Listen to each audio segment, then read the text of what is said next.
The chamber doors sealed shut with a heavy metallic groan, and Elena Marsh felt her heart pound against her ribs. She stood alone at the center of a vast circular hall, surrounded by towering figures from 100 different worlds. Every eye in that chamber was fixed on her, and none of them looked friendly. She had trained for this moment for 3 years. She had memorized every word of her speech, rehearsed every gesture, prepared for every possible question. But nothing had prepared her for the crushing weight of standing before the Galactic Council as the sole representative of an entire planet. Above her, seated on raised platforms that curved around the chamber like the rings of a storm, sat the delegates of the 11 founding species. Their forms varied wildly. Some were tall and slender, with skin that shimmered like liquid glass. Others were squat and armored, built like living fortresses. One delegate, from a species called the Voranth, had no visible eyes at all, yet Elena could feel its attention pressing on her like a physical weight. At the highest point of the chamber sat the council speaker, an ancient being named Halkirin, whose species had guided galactic affairs for over 10,000 years. Halkirin's voice, when it came, was calm and measured, carrying an undertone of weary patience, as if this entire proceeding was an inconvenience. "Representative of Earth," Halkirin said, "you may present your appeal." Elena straightened her shoulders and began. She spoke of Earth's achievements, its rapid technological growth, its unification under a single global government after decades of conflict. She spoke of the hostile fleet detected at the edge of the solar system, a faction known as the Drevok, who had already destroyed 2 smaller colonies in neighboring systems. She asked, on behalf of 8 billion people, for membership in the Council and for protection under galactic law. For a long moment, silence filled the chamber. Then, from the platform to her left, a ripple of quiet laughter spread among several delegates. Elena felt her stomach tighten. 3 centuries, said a delegate from the Sinai species, his voice thick with disdain. 3 centuries, since your kind first sent radio signals into the void, and only decades, since you achieved unified spaceflight. And yet you stand here, asking to be treated as equals among civilizations that have existed for millennia. You are children, another delegate added, asking for the keys to a house you do not yet understand. Elena kept her voice steady. We are asking for protection, not control. Our system is directly in the path of a fleet that has already destroyed 2 settlements. We are not asking for charity. We are asking for the same right every member species has been granted. Halkirin raised a hand, and the chamber fell silent again. The Council has reviewed your species' history. Reports indicate persistent conflict, resource exploitation, and instability within your own world. Even now, granting membership to an unstable species carries risk not only to your world, but to the stability of the wider Council. Instability does not erase our right to exist, Elena said. No, Halkirin replied, but it does inform our judgment of your readiness. The speaker turned briefly to consult with the other delegates, though Elena suspected the outcome had already been decided before she ever stepped into the chamber. When Halkirin faced her again, the verdict was delivered without ceremony. The Council denies Earth's request for membership and for military protection. Your species may reapply in 1 century, once further evidence of stability and maturity has been demonstrated. Elena felt the words land like a blow. 1 century, the Drevok fleet could reach our system within the year. Then your species will face the same trial every young civilization has faced, Halkirin said. Survival is the first test of worthiness. A murmur of agreement rolled through the chamber. Somewhere behind her, Elena heard what sounded almost like amusement, quiet and cutting, from one of the smaller delegations. She turned briefly and caught the eye of a Sinai aide, who did not bother hiding a faint, mocking smile. She wanted to argue further, to demand fairness, to remind them that Earth had done nothing but ask to be treated with basic dignity. But she understood, in that instant, that no argument would change the outcome. The decision had already been made long before she arrived. Earth was, to this ancient council, nothing more than a curiosity, a young and reckless species, not yet worth the effort of saving. This session is concluded, Halkirin said, and the great chamber doors opened behind her, signaling that her time was over. Elena walked out in silence, her escort of council attendants offering no words of comfort. The corridor outside was long and cold, lined with statues, depicting the great achievements of council species, monuments to civilizations that had conquered the stars, while humanity was still learning to walk upright. She boarded the transport ship that would carry her home, and as the vessel pulled away from the council station, she watched the massive structure shrink behind her, its lights glowing like a distant, indifferent star. She thought of the people waiting for her return, the hope they had placed in her mission, the leaders who believed the council would offer salvation. She would have to tell them the truth. There would be no help, no alliance, no protection. Whatever chance Earth had of surviving what was coming would have to be built by human hands alone. As the ship entered the long stretch of empty space between the council station and the wormhole gate that would take her home, Elena allowed herself, for the first time since stepping into that chamber, to feel the full weight of what had just happened. Not just disappointment, not just anger, something colder and more urgent. Fear. She thought of the reports she had read before her departure, intelligence gathered from monitoring stations near the outer colonies. The Drevok fleet was not simply a wandering threat. It was systematic, methodical, moving from system to system with terrifying efficiency, absorbing resources and eliminating resistance. 2 colonies had already gone silent. Earth's own outposts near the asteroid belt had reported strange energy signatures in recent months, signatures that matched patterns seen before the Drevok attacks began. The Council's rejection was not simply an insult. It was, quite possibly, a death sentence. Elena spent the journey home drafting reports in her mind, preparing herself for the difficult conversations ahead. She thought of the Global Council of Nations back on Earth, the fragile coalition of countries that had only recently learned to cooperate on a planetary scale.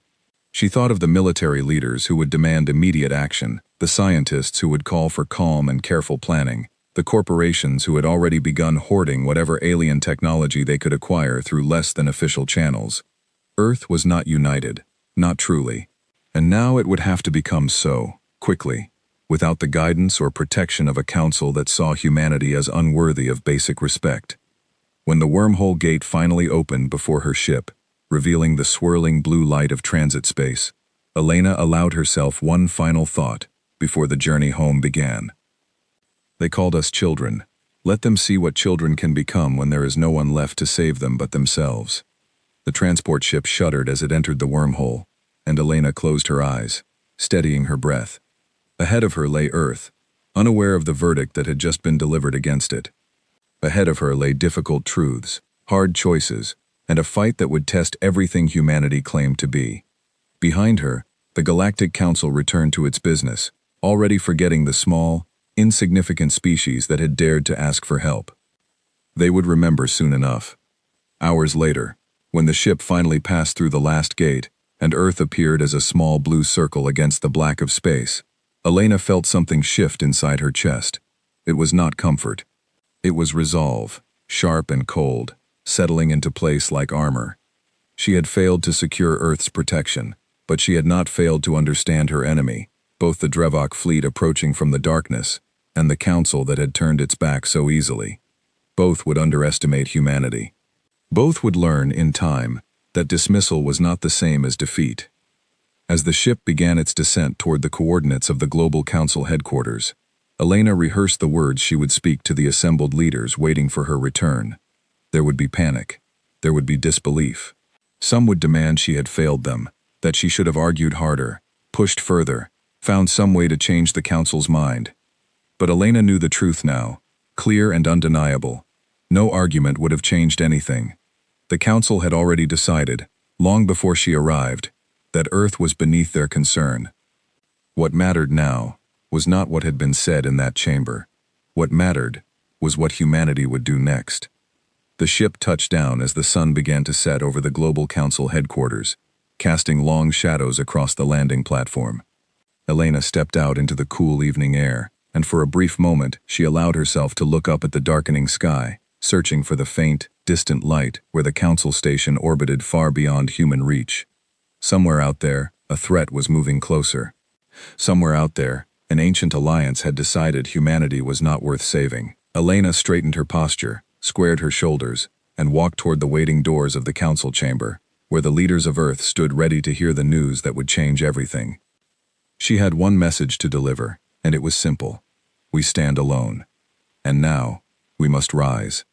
The Global Council chamber in Geneva was packed with delegates from every major nation, their faces lit by the harsh glow of screens, displaying live feeds from monitoring stations across the solar system.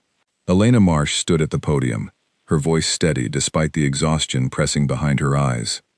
They refused us, she said. No membership, no protection, no support of any kind. A wave of murmurs rolled through the chamber, quickly rising into raised voices and scattered arguments. General Henry Doyle, commander of Earth's still developing orbital defense forces, rose from his seat near the front. Then we prepare on our own, he said, his voice cutting through the noise. We knew this was a possibility. We built contingency plans for exactly this outcome. Contingency plans built on theory, snapped Ambassador Ruth Adams, representing the Pacific Alliance. We do not have the ships. We do not have the weapons. We barely have a unified command structure that everyone in this room agrees to follow. The arguments continued for hours, each nation defending its own interests, each leader wary of surrendering control to a centralized command. Elena watched the chaos unfold and felt a familiar frustration rising in her chest. This was the very disunity the Council had accused humanity of. And here it was, playing out in real time, proving their judgment correct. It was Daniel Cross, a young propulsion engineer from the Lunar Research Division, who finally spoke up from the back of the chamber, his voice quiet, but firm enough to draw attention. We already have something, he said. Something the Council doesn't know we've been working on. The room fell into an uneasy silence as heads turned toward him. Daniel stepped forward, holding a data tablet in his hands. 8 months ago, a Drevik scout vessel was destroyed near the outer asteroid belt during an unexplained system malfunction. Its wreckage drifted into range of our deep space monitoring array. We recovered fragments of the hull, along with partial components of its propulsion and shielding systems. General Doyle's eyes narrowed. Why wasn't this reported to the full Council? It was classified, Daniel admitted, restricted to a small research team under my supervision. We didn't want word leaking to corporate interests before we understood what we were working with. He tapped the tablet, and a holographic display flickered to life above the podium, showing intricate diagrams of alien technology. Propulsion coils unlike anything Earth had developed, layered shielding systems built from materials still being analyzed. We've made progress, Daniel continued. Slow, difficult progress, but progress. Enough to believe that with the right resources and enough time, we could reverse engineer functional prototypes. Not perfect copies, but something that could give our ships a fighting chance. Elena felt a small flicker of hope ignite in her chest, the first she had allowed herself since leaving the Council chamber. She stepped forward beside Daniel. This is exactly what we need, she said. Proof that we don't have to wait for permission to grow stronger. We already have a foundation. What we need now is unity, and the will to build on it. General Doyle studied the holographic diagrams for a long moment, before nodding slowly. If this is real, it changes everything, but we cannot build warships in secret. This requires full cooperation, full resource sharing, every nation contributing without holding back. That's easier said than done, Ambassador Adams said. Corporations have already been hoarding alien tech acquired through black market channels. Independent labs across 3 continents have fragments of their own, kept hidden for competitive advantage. Getting everyone to share, to trust each other, when the entire history of our species has been defined by rivalry. Then we make them understand, Elena said, that there will be no competitive advantage worth having if there's no planet left to compete for. The chamber fell quiet, the weight of her words settling over the room. Over the following weeks, the effort to unite Earth's scattered resources began, slow and difficult at first. Elena traveled from nation to nation, meeting with reluctant leaders, corporate executives who saw only profit in their hoarded technology, and military commanders who distrusted any authority beyond their own borders. In a private research facility outside Geneva, Daniel Cross assembled a team of engineers pulled from a dozen different countries. Among them was Grace Ellison, a brilliant young physicist whose theoretical work on energy shielding had once been dismissed as impractical by mainstream academic circles. Now, faced with fragments of alien technology that defied conventional physics, her unconventional ideas suddenly seemed less like fantasy and more like necessity. The shielding matrix uses a layered resonance field, Grace explained, during one of the team's early briefings, pointing to a cross-section of the recovered alien hull plating. It's not deflecting energy the way our systems do. It's redirecting it, channeling incoming force along the surface, instead of absorbing it directly. Can we replicate it? Daniel asked. Not exactly, Grace admitted, but we can adapt the principle. It would take time, and a lot of trial and error, but I believe we can build something functional, even if it's not as efficient as the original. Time, however, was the one resource nobody could guarantee. Deep space monitoring stations near the edge of the solar system had begun detecting irregular energy readings, faint but unmistakable, consistent with the propulsion signatures of Drevok vessels. The fleet that had destroyed 2 colonies in neighboring systems was drawing closer, and no one could say with certainty how much time remained before it reached Earth's doorstep. Elena stood before the assembled leaders once more, this time with a clearer, more urgent message. The Council gave us a warning without meaning to, she said. They told us survival is the first test of worthiness. Very well. We will pass that test, not because they expect us to, but because we refuse to disappear quietly. Slowly, painfully, the fractured nations of Earth began to align. Military resources were pooled under a newly formed Unified Defense Command, led jointly by General Doyle and a rotating council of representatives from each contributing nation. Corporations that had hoarded alien technology were pressured, through a combination of diplomacy and public exposure, into surrendering their private research to the shared effort.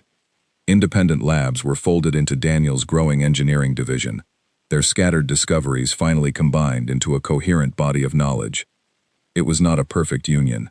Old rivalries simmered beneath the surface, and disagreements over resource allocation, chain of command, and long-term strategy erupted often during closed-door meetings. But for the first time in human history, the nations of Earth were working toward a single, undeniable goal: survival, against a threat too large for any one nation to face alone. Grace Ellison's team achieved their first breakthrough 3 months into the project, successfully testing a scaled-down version of the adapted shielding system on an unmanned drone. The field held under simulated energy bursts, absorbing and redirecting force with an efficiency far beyond anything Earth's existing technology could achieve. It's not perfect, Grace reported to the assembled command staff, but it works. If we can scale this up to full-sized vessels, our ships will survive engagements they would have lost instantly before. Daniel's propulsion team made similar progress, though slower and more frustrating. The alien coils resisted easy replication, their internal structures built from materials that Earth's manufacturing capabilities struggled to reproduce at scale. But with each failed attempt, the team learned more, adjusted their approach, and moved incrementally closer to a functional design. Elena spent those months not in laboratories but in negotiation rooms, smoothing tensions between rival nations, reassuring frightened populations through carefully worded public broadcasts, and building the fragile political framework needed to support the growing defense effort. She became, without ever seeking the role, one of the most recognizable faces of humanity's response to the Council's rejection. It was during one of these public broadcasts that Grace Ellison first met her, standing quietly at the back of the studio after a taping, waiting to be introduced. "Ambassador Marsh," Grace said, extending a hand, "I wanted to thank you personally. If you hadn't pushed for unified resource sharing, my team would still be fighting for lab space and funding, instead of building something that might actually save lives." Elena shook her hand warmly, thanked the people willing to trust something bigger than themselves. That's the harder battle, honestly. Convincing frightened leaders to act as one, instead of protecting their own borders first. "Do you think it will be enough?" Grace asked quietly. "Everything we're building, is it really enough to stand against what's coming?" Elena considered the question carefully before answering. "I don't know, but I know what happens if we do nothing. I'd rather stand and be judged by our effort than kneel and be remembered for our surrender." Grace nodded, and something in her expression shifted, a quiet resolve settling into place. the same resolve Elena had carried since walking out of the council chamber months earlier. As the unified defense effort gained momentum, intelligence reports painted an increasingly clear picture of the threat approaching Earth. The Drevok fleet, it turned out, was not simply a wandering force conquering targets at random. Analysis of the destroyed colonies revealed a pattern, a methodical expansion strategy targeting resource-rich systems with limited defensive capability. Earth, with its abundant natural resources and comparatively primitive military technology, fit the profile perfectly. Worse still, further study of the recovered scout vessel's data logs, painstakingly decoded by a joint team of linguists and computer scientists, revealed the true scale of the coming threat. The scout had been part of an advanced reconnaissance operation, gathering information ahead of a much larger invasion fleet, scheduled to arrive within the year. Elena delivered this news to the Global Council with a heavy heart, watching as the weight of it settled over the assembled leaders. "We have less time than we hoped," she said, "but we have more than we feared. When the Council first turned us away, we have each other. We have Daniel's team and Grace's research. We have hands willing to build, and minds willing to solve problems no one has faced before." General Doyle rose from his seat, his expression grim but resolute. "Then we stop wasting time arguing over borders and flags. We build, we train. We prepare for the fight of our lives." As the meeting adjourned and delegates filed out to relay orders to their respective nations, Elena remained behind for a moment, staring at the holographic display still showing the last known trajectory of the approaching Drevok fleet. A small, glowing marker inched slowly across the star map, a silent reminder of the deadline hanging over humanity's fragile new unity. She thought back to the council chamber, to the mocking laughter that had followed her rejection, to Hal Kieran's cold assessment that survival was the first test of worthiness. Very well, she thought. Let them watch. Let them see exactly what a species they called children could accomplish when given no choice but to rise. Outside, across the world, factories that had once produced consumer goods were retooled to manufacture ship components. Universities suspended ordinary coursework to focus entirely on applied physics and engineering challenges tied to the defense effort. Farmers, teachers, and factory workers who had never imagined themselves part of an interstellar conflict found their daily lives reshaped by the looming threat above. Humanity, fractured and quarrelsome as it had always been, was beginning, slowly and painfully, to become something else entirely. Something the Galactic Council had never expected. Something ready to fight. 6 months after the Council's rejection, the orbital shipyard above the Pacific coast hummed with activity around the clock. Massive frames of half-built warships hung suspended in the vacuum of space, their skeletal structures crawling with construction drones, and suited engineers working in careful coordination.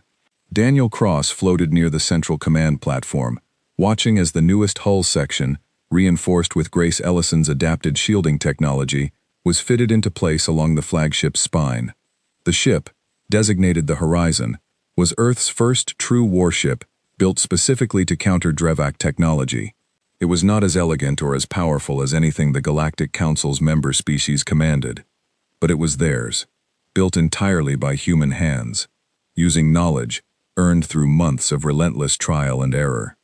"Propulsion coil alignment is holding steady," Daniel reported into his comm unit, watching diagnostic readings scroll across his display. "We're seeing efficiency levels 12% higher than our last test run." "Good," came General Doyle's voice from the command platform, "because we don't have room for further delays. Latest tracking data puts the main Drevok fleet at just under 4 months out." 4 months. The number hung heavy in Daniel's mind as he guided his suit back toward the main shipyard platform. 4 months to finish building a defense force capable of standing against an enemy that had already destroyed 2 established colonies without apparent difficulty.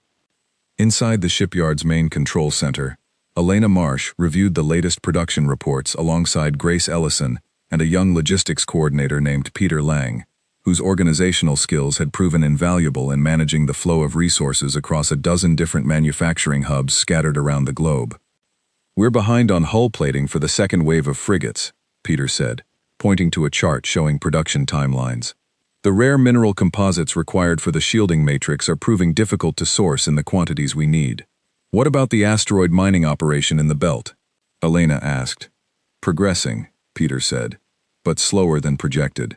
We lost 2 weeks to equipment malfunctions last month, and the automated extraction drones are struggling with some of the denser mineral deposits. Grace leaned over the table, studying the resource allocation charts. What if we adjusted the shielding formula? I've been running simulations on an alternative composite using more readily available materials. It sacrifices some efficiency, roughly 8%, but it would let us triple our production rate for the frigate-class vessels. Elena considered this for a moment. 8% weaker shields, but 3 times as many ships. Numbers matter in a fight like this, Grace said. We can't match the Drevok ship for ship in raw capability. Our only real advantage is going to be numbers, coordination, and unpredictability. Peter nodded slowly. I can restructure the production schedule around the alternative composite. It would mean shifting several manufacturing hubs, but it's doable. Do it, Elena said. We'll take quantity over perfection if it means giving our pilots a fighting chance. As the weeks passed, the shipyard above the Pacific grew into a sprawling network of construction platforms, stretching for kilometers across low orbit. Similar shipyards had been established above other major population centers, each contributing vessels to the growing unified defense fleet. What had once been isolated national space programs now operated as a single, coordinated effort, sharing resources, personnel, and technology without hesitation. The transformation extended beyond military infrastructure. Across the globe, ordinary citizens found themselves swept into the defense effort in ways both large and small. Schools incorporated basic astrophysics and engineering principles into standard curriculums, preparing the next generation for a world permanently changed by first contact. Volunteer programs recruited civilians with relevant technical skills to support manufacturing and logistics operations. Even entertainment media shifted, with documentaries and public broadcasts replacing much of the usual programming, keeping the population informed and, wherever possible, hopeful. Not everyone embraced the change willingly. Protests occasionally erupted in cities where resource reallocation had disrupted local economies, and skepticism about the true scale of the threat lingered among portions of the population who had not personally witnessed the intelligence reports detailing the Drevok fleet's approach. Elena found herself, more often than she would have liked, defending the defense effort not against external threats, but against the fear and confusion of her own people. During one particularly difficult public address, in a coastal city that had lost significant fishing industry jobs to the resource reallocation effort, Elena faced a crowd of frustrated citizens demanding answers. "You ask us to sacrifice our livelihoods for a threat we've never seen," one man called out from the audience. "How do we know this isn't some elaborate excuse for global control?" Elena stepped closer to the edge of the stage, meeting the man's gaze directly. "I stood in the Galactic Council chamber myself. I watched them reject our plea for help, watched them dismiss us as unworthy children not fit for protection. I wish, more than anything, that this threat wasn't real. I wish I could tell you this was all unnecessary. But I cannot lie to you. The Drevok fleet is coming, and if we are not ready, the sacrifices we're making now will seem small compared to what we'll lose if we fail to prepare." The crowd remained tense, but the outright hostility softened slightly. Elena understood that not everyone would be convinced by words alone. Trust, in times like these, had to be earned through action, through visible progress, through results that spoke louder than any speech. Fortunately, results were beginning to show. 3 months into the shipbuilding effort, the Unified Defense Fleet conducted its first full-scale combat simulation, testing the coordinated capabilities of 20 newly constructed vessels against a series of automated drone targets designed to mimic Drevok attack patterns based on recovered scout data. Daniel watched the simulation from the Horizons Bridge, seated beside the ship's newly appointed captain, a sharp-minded former commercial pilot named Nathan Price, who had transitioned into military service during the early months of the crisis. "Frigate Squadron 2, adjust formation to intercept pattern beta," Nathan ordered, his voice calm despite the tension radiating through the bridge crew. On the main view screen, the squadron of smaller vessels shifted formation smoothly, closing in on the simulated target cluster from 3 coordinated angles. The maneuver, developed by military strategists studying recovered Drevok combat data, was designed to exploit a weakness identified in the enemy fleet's typical engagement patterns, a tendency to prioritize direct confrontation over flanking defense. Shields holding at 94%, Grace reported from her station, monitoring the frigate's adapted shielding systems as simulated energy weapons registered against their hulls. The alternative composite is performing better than projected under sustained fire. The simulation continued for nearly 20 minutes, the unified defense fleet successfully neutralizing the entire wave of simulated targets, while sustaining only moderate damage across the fleet. When the exercise concluded, a rare moment of celebration swept through the command center, engineers and officers alike allowing themselves a brief reprieve from the relentless pressure of preparation. "It's a start," General Doyle said later, reviewing the simulation results alongside Elena and the senior command staff. "But simulations are not the same as facing a real enemy. The Drevik will adapt. They'll learn our tactics as quickly as we learn theirs." "Then we keep evolving faster than they can adapt," Elena said. "That's always been our advantage, hasn't it? Adaptation under pressure." Grace, seated nearby, added her own perspective. "There's something else we should consider. The scout vessel we recovered was destroyed by an unexplained malfunction, remember? I've been reviewing the data logs more closely, and I believe I've identified a vulnerability in their propulsion regulation systems, a resonance frequency that, under the right conditions, could cause catastrophic feedback in their engines." The room fell silent, attention shifting fully toward her. "You're saying we could disable their ships directly," Daniel said slowly, "without engaging in direct combat at all?" "Potentially," Grace said. "It would require getting close enough to transmit a targeted resonance pulse, and I can't guarantee it would work against their full fleet, especially if their command ships carry more advanced shielding. But against smaller vessels, scouts, escorts, even mid-sized cruisers, it could give us a significant tactical advantage." General Doyle exchanged a look with Elena, both recognizing the potential significance of the discovery. "Continue developing this," Doyle said, quietly, and with priority resources. "If this works, it could change the entire shape of the coming engagement." As Grace's team began refining the resonance pulse technology, working long hours to translate theoretical calculations into functional hardware, the broader defense effort continued its relentless pace. New vessels joined the fleet weekly, each one incorporating lessons learned from the last, each one bringing humanity incrementally closer to a force capable of standing against the approaching threat. Nathan Price, meanwhile, worked tirelessly, training the growing corps of pilots who would crew the unified defense fleet's vessels when the time came. Many of his recruits came from unconventional backgrounds, former commercial pilots, decorated military veterans from various nations, even a handful of exceptionally skilled simulation gamers, whose reflexes and tactical thinking proved surprisingly well suited to modern space combat. Among his most promising recruits was a young woman named Olivia March, a former atmospheric test pilot whose calm precision under pressure quickly earned her a command position within the frigate squadron. "You've got good instincts," Nathan told her after a particularly challenging training exercise. "Better than most of the veterans I've trained with, honestly. I grew up watching my father fly cargo routes through storm systems most pilots wouldn't dare attempt," Olivia said. "Guess some of that stuck with me." "It shows," Nathan said. "We're going to need pilots like you when the real fight comes. People who can stay calm when everything around them is falling apart." Olivia's expression grew more serious. "Do you really think we can win this? Against a fleet that's already wiped out 2 colonies?" Nathan considered the question carefully before answering. "I think we have a better chance than the Council ever gave us credit for. We've built something they never expected. A defense force, forged out of desperation, cooperation, and every bit of ingenuity humanity has left. Whether that's enough, I honestly don't know. But I know we're not going down without one hell of a fight."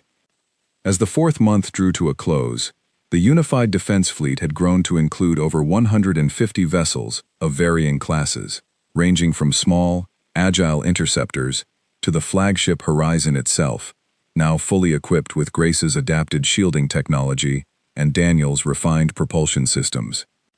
Intelligence reports continued tracking the approaching Drevok fleet, its trajectory now confirmed to bring it directly through Earth's solar system within a matter of weeks. The advanced scout activity, that had first alerted humanity to the coming threat had ceased entirely, a troubling sign that suggested the main invasion force no longer required reconnaissance, confident in whatever assessment their scouts had already provided. Elena stood once more before the assembled Global Council, delivering what she knew might be one of the final briefings before the true test of humanity's preparation arrived.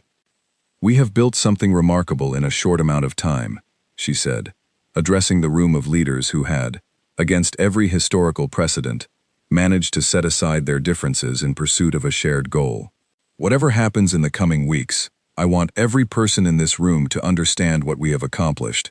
We were told we were children, unworthy of protection, unworthy of respect. We have proven, through our own effort and unity, that judgment wrong." General Doyle rose to address the final logistical preparations, outlining defensive positions, evacuation protocols for civilian populations in high-risk areas, and the coordinated strategy the fleet would employ when the Drevak finally arrived. As the briefing concluded and delegates began preparing for the difficult weeks ahead, Elena found herself standing once more beside Grace Ellison, both women staring out through the chamber's observation window at the distant lights of the orbital shipyards, still working around the clock even as the deadline drew near. "Are you scared?" Grace asked quietly. Elena considered the question honestly. "Terrified.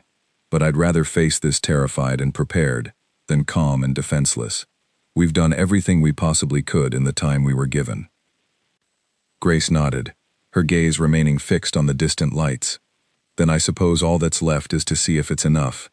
Above them, in the vast darkness of space, the unified defense fleet continued its final preparations, a testament to what humanity could accomplish when given no other choice but to rise. Somewhere beyond the edge of the solar system, the Drevak fleet drew steadily closer, unaware of the resistance now waiting to meet them. The countdown to the true test of humanity's worth had finally begun. The alert sirens tore through the orbital command center at 3 a.m, jolting every officer on duty into immediate action. Nathan Price sprinted onto the bridge of the horizon, still pulling on his flight jacket, as General Doyle's voice boomed over the ship-wide comm system. "All hands to battle stations. Deep Space Monitoring has confirmed Drevak fleet entering the outer solar system. This is not a drill."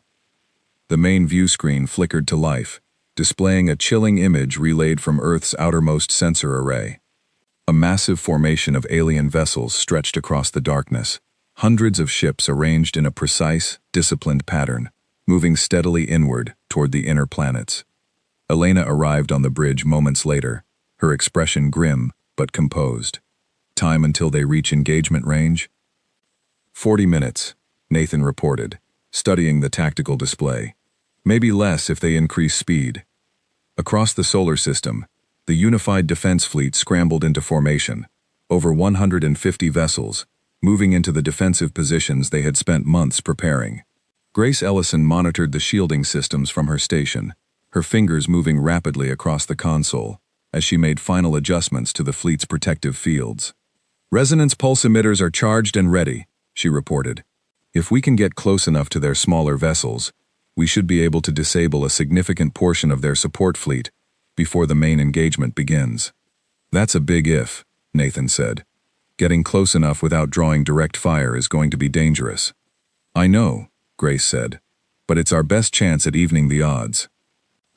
As the Drevak fleet crossed into the outer edge of the solar system, General Doyle issued the order for Olivia March's frigate squadron to begin the opening maneuver, a coordinated strike designed to test the enemy's defensive capabilities, while Grace's resonance pulse technology attempted to disable as many smaller vessels as possible. Olivia's voice carried steady confidence over the comm channel as her squadron approached the outer edge of the Drevak formation. "Squadron 2, moving into position. Prepare resonance emitters on my mark." The Drevak vessels, sleek and angular, their hulls a dark metallic gray that seemed to absorb the surrounding starlight, showed no immediate reaction to the approaching human ships. For a tense moment, it seemed as though the enemy fleet had not yet detected the incoming squadron.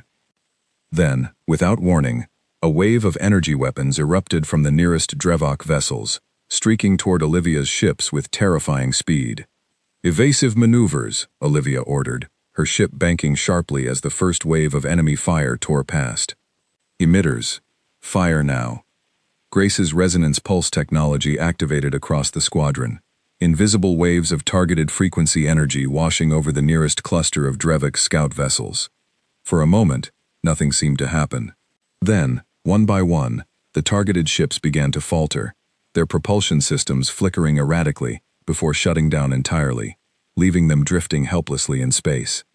"It's working," Grace said, watching the tactical display with cautious relief. "3 vessels disabled. No, 5. The resonance pulse is spreading through their formation faster than projected. But the small victory came at a cost. As Olivia's squadron pressed the advantage, the larger Drevok cruisers, unaffected by the resonance technology due to their more advanced shielding, turned their full attention toward the human vessels.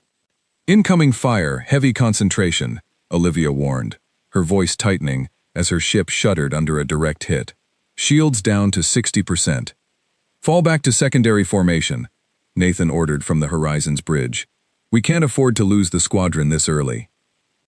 Olivia's ships disengaged, retreating toward the main body of the unified defense fleet, as the disabled Drevok vessels drifted uselessly behind them. The opening skirmish had proven Grace's resonance technology effective, but it had also revealed the terrifying power of the larger Drevok warships, vessels that would require a very different strategy to overcome. As the main fleets closed the distance, the true scale of the coming engagement became clear. The Drevok formation, though weakened by the loss of several scout and escort vessels, still vastly outnumbered the unified defense fleet's larger warships. General Doyle studied the tactical display grimly, weighing the difficult decisions that lay ahead. "We can't win a direct confrontation against their main formation," he said. "Not through brute force alone.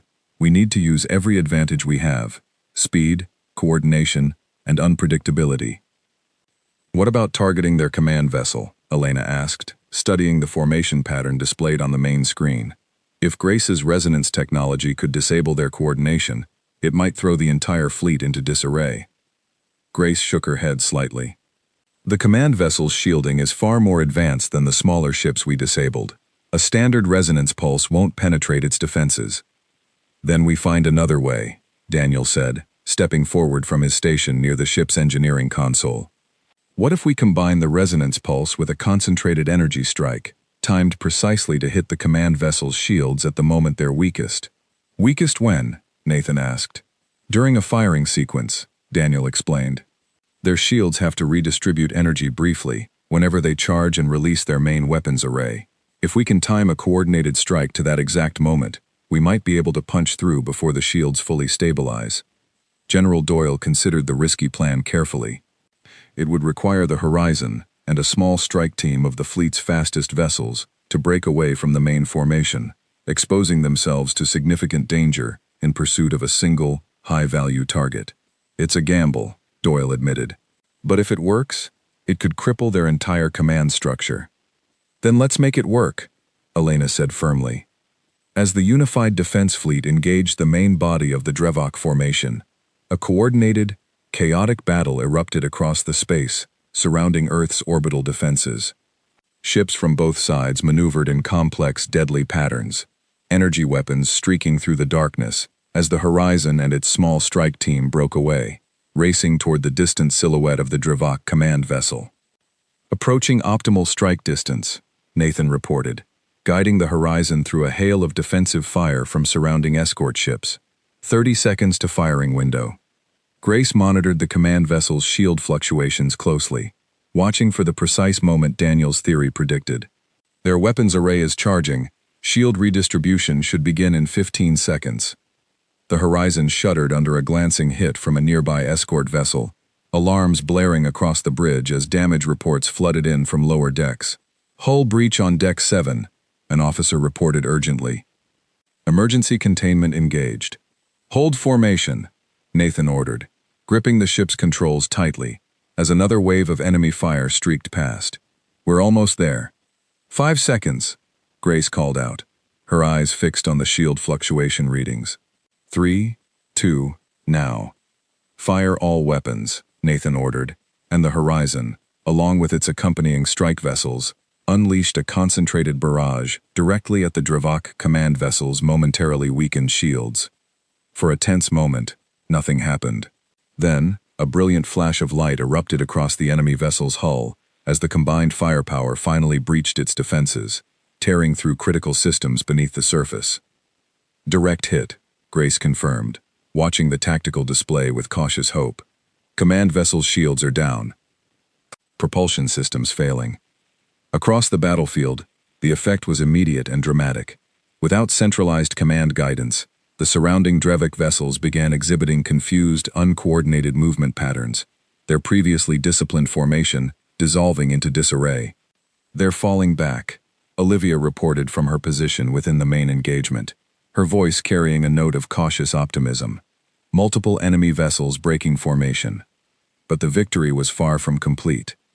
As the crippled command vessel drifted helplessly, several of the larger Dravok cruisers, still fully operational, turned their focus toward the horizon and its strike team, seeking retribution for the devastating blow against their command structure. "Incoming heavy fire," Nathan warned, guiding the horizon through evasive maneuvers as the ship's shields absorbed a series of punishing hits. "We need to retreat, now." "Shields at 30%, Grace reported urgently. "We can't sustain another direct hit like that." As the horizon struggled to disengage from the pursuing cruisers, General Doyle, monitoring the battle from the main command center, made a critical decision. "All available fleet vessels, converge on the horizon's position," he ordered. "Provide covering fire and assist their retreat immediately." Across the chaotic battlefield, ships from the Unified Defense Fleet responded, breaking away from their individual engagements to form a protective formation around the retreating horizon. The maneuver proved costly, several vessels sustaining heavy damage as they intercepted fire meant for the flagship, but it succeeded in allowing the horizon and its strike team to escape the pursuing cruisers and rejoin the main formation. As the immediate crisis passed, the battle continued to rage across the surrounding space, both fleets locked in a brutal, exhausting confrontation. Hours passed, the Unified Defense Fleet employing every tactic and technology developed during months of desperate preparation, while the Dravok forces, though weakened by the loss of their command vessel, continued fighting with disciplined, relentless aggression.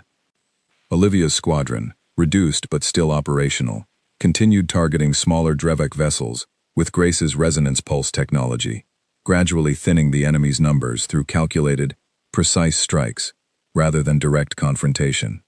"Another 3 vessels disabled," Olivia reported, her voice tight with exhaustion, but steady with determination. "Their formation is fracturing further." Aboard the horizon, Elena watched the ongoing battle with a mixture of hope and dread, understanding that the outcome remained far from certain despite the early successes against the Dravok command structure. "How much longer can our fleet sustain this engagement?" she asked General Doyle quietly, studying the increasingly strained resource reports flooding in from across the fleet. "Not much longer," Doyle admitted grimly. "We're running low on ammunition reserves, and several of our vessels are approaching critical damage thresholds. If this battle continues at its current pace, we'll be forced into a difficult retreat within the next few hours." Elena's gaze drifted back to the tactical display, watching as the remaining Dravok forces regrouped, their numbers diminished but still formidable, preparing for what appeared to be a final, concentrated assault against the weakened Unified Defense Fleet. "Then we need something more," she said quietly, "something that changes the balance of this fight entirely." As if in answer to her words, Daniel Cross's voice suddenly crackled urgently over the comm system from the Horizon's engineering deck. "Ambassador Marsh, General Doyle, you need to see this immediately," he said, his voice carrying an unmistakable edge of urgency. "We've detected something approaching from beyond the outer solar system, and it's not part of the Dravok fleet." Elena's stomach tightened as she made her way toward the engineering deck, General Doyle close behind her, both of them bracing for news that could change the outcome of the battle in either direction. Daniel stood before a bank of monitors, his expression tense as he pointed toward a faint signature on the long-range sensor display. "It's a single vessel," he explained quickly. "Small, non-aggressive energy signature, holding position well beyond the main engagement zone. Based on the design pattern, it doesn't match any known Dravok classification." "Council observation vessel," Elena said quietly. recognizing the sleek, minimalist design from her time at the council station months earlier. They're watching. General Doyle's jaw tightened. After everything, they send an observer instead of aid. They didn't come to help, Elena said, a flicker of grim understanding settling over her. They came to see whether we survive. The revelation did little to change the fleet's immediate strategic situation, but it hardened something within Elena, a fresh resolve mixed with quiet anger. The very council that had dismissed humanity as unworthy children now watched from a safe distance, curious whether those children would live or die. Then let's give them something worth watching, she said, turning back toward the bridge. Returning to the command center, Elena found General Doyle already coordinating the fleet's next move, studying the tactical display where the remaining Drevok forces regrouped for what intelligence analysts believed would be their final concentrated assault. They're consolidating their surviving vessels into a single strike formation, Doyle explained, pointing to the cluster of enemy ships forming near the edge of the battle zone. Classic overwhelming force tactic. They intend to break through our weakened defenses in one decisive push.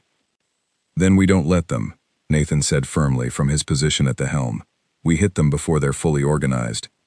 Grace, still monitoring the resonance pulse technology from her station, spoke up with a cautious note of possibility in her voice. I might have something that could help. During the engagement with their command vessel, I recorded detailed data on how their shields responded to the resonance frequency at close range. I believe I can recalibrate the pulse technology to affect a wider radius, potentially disrupting multiple enemy vessels simultaneously, instead of targeting them individually. How long would that take? Elena asked. 20 minutes. Maybe less if I have help, Grace said. You have it, Daniel said immediately, moving toward her station to assist with the recalibration. As Grace and Daniel worked quickly to adapt the resonance technology, General Doyle repositioned the remaining unified defense fleet into a tighter defensive formation, concentrating their firepower and shielding capabilities to withstand the anticipated final assault.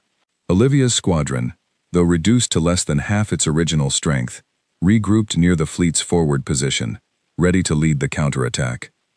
Ambassador Marsh, Olivia's voice came over the comm, steady despite the exhaustion clearly evident beneath her words. Whatever happens next, it's been an honor fighting alongside all of you. We're not finished yet, Elena replied firmly. Hold your position.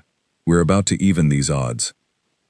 20 minutes later, as the reformed Drevok strike force began its final approach toward the unified defense fleet's position, Grace completed the recalibration of the resonance pulse technology, now capable of projecting a wide-area disruption field across the entire battle zone.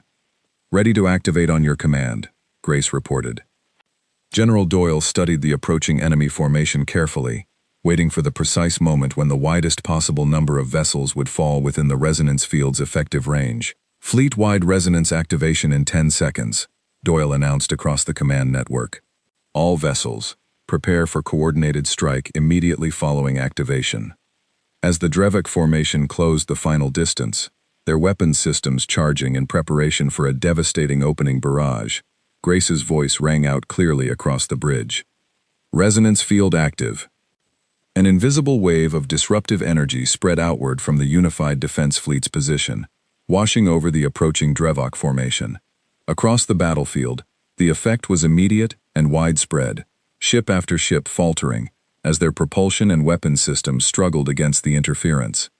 Not every vessel was affected equally, the larger cruisers proving more resistant to the disruption than the smaller escort ships, but the once disciplined formation dissolved into visible chaos. Now, General Doyle ordered, all vessels, engage. The unified defense fleet surged forward, exploiting the disarray within the Drevok formation, with precise, coordinated strikes. Olivia's squadron led the charge, weaving through the disrupted enemy vessels with practiced efficiency, targeting weakened ships while avoiding the more dangerous cruisers still capable of return fire. Multiple enemy vessels disabled, Olivia reported, her voice carrying renewed energy, despite the exhaustion of the prolonged battle. Formation completely broken.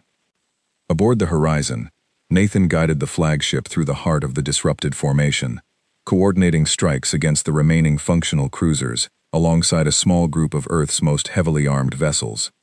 The battle, though still dangerous and costly, had shifted decisively in humanity's favor. Over the following hour, the remnants of the Drevuk invasion force, stripped of coordinated command and struggling against the resonance disruption, began a chaotic retreat, surviving vessels breaking away from the engagement zone and fleeing toward the outer edge of the solar system. "They're retreating," Grace confirmed, watching the tactical display as the remaining enemy signatures scattered and withdrew. "All surviving Drevuk vessels are disengaging."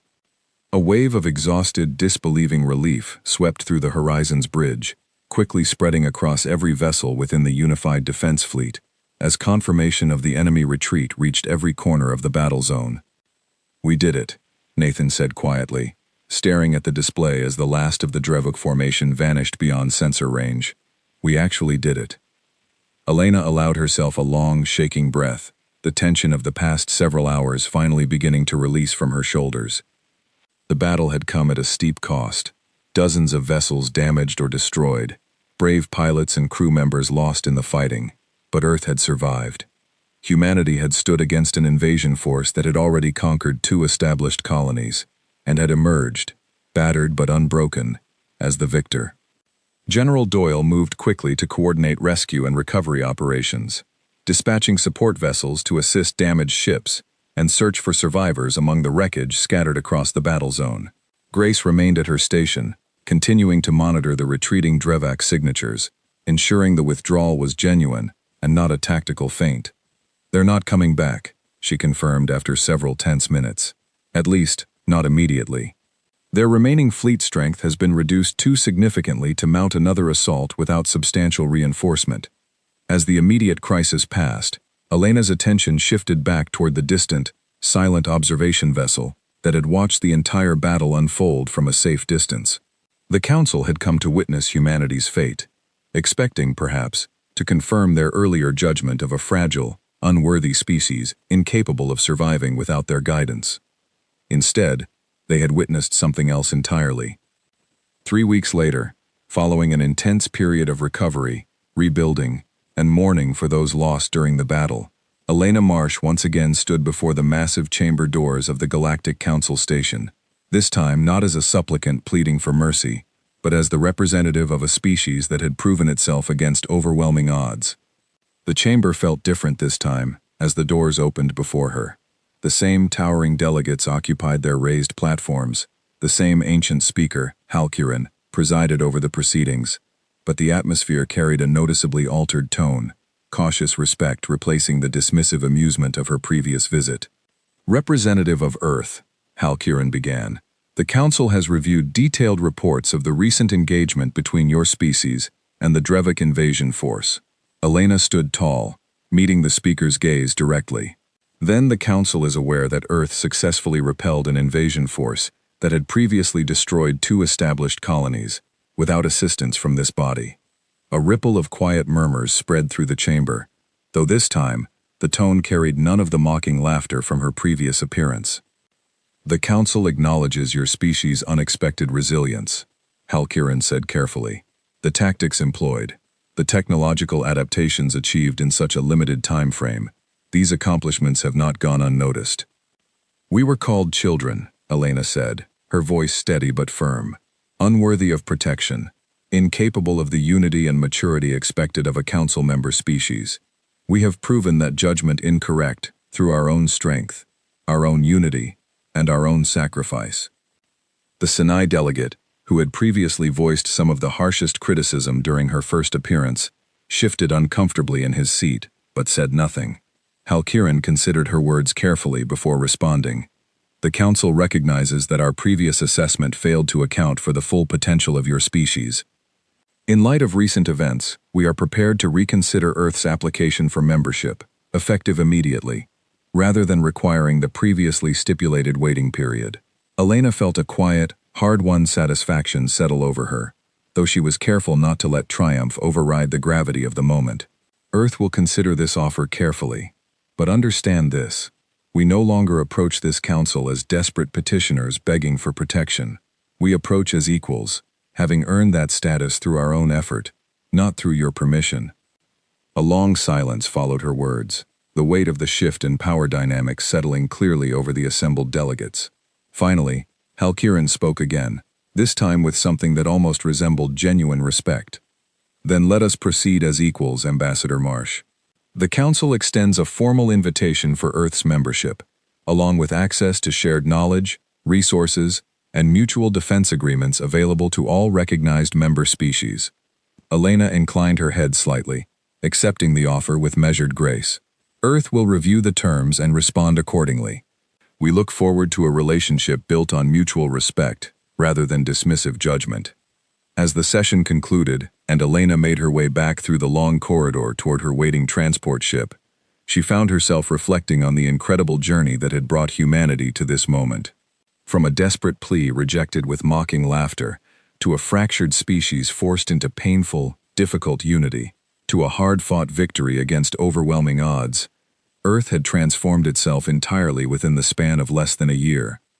Boarding the transport ship for the journey home, Elena allowed herself a rare, genuine smile as she considered the reports waiting for her upon arrival.